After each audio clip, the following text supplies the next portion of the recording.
Azerbaijan सदारती इंतखाबात। इल्हाम अलीयोफ मुसलसल 5वीं बार कामयाब। आज़रबाईजान के सदारती इंतखाबात में सदर इल्हाम अलीयोफ ने 92% से ज़ायद वोट हासिल किए हैं।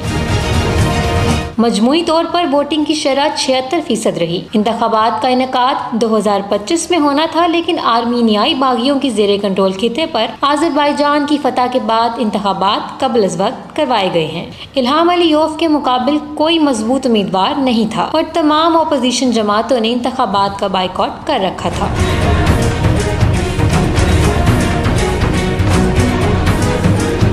इल्हाम अलीयोफ के हजारों हामी आज़रबाईजान के दारुल हुकूमत बाकू की सड़कों पर निकल आए और अपने कायद की जीत का जश्न मनाया।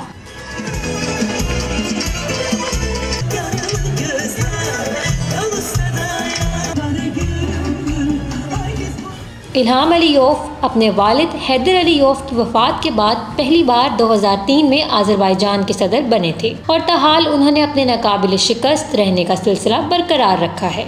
इल्हाम अलीयोफ की फतह पर तुर्क सदर रजब तैयब एर्दोगान, पाकिस्तानी सदर डॉक्टर आरिफ अलवी, ईरान के सदर इब्राहिम रईसी, चीनी सदर शी जिनपिंग और यूक्रेन के सदर व्लादिमीर ज़ेलेंस्की समेत आलमी रहनुमाओं ने इल्हाम अलीयोफ को इनकी फतह पर मुबारकबाद पेश की।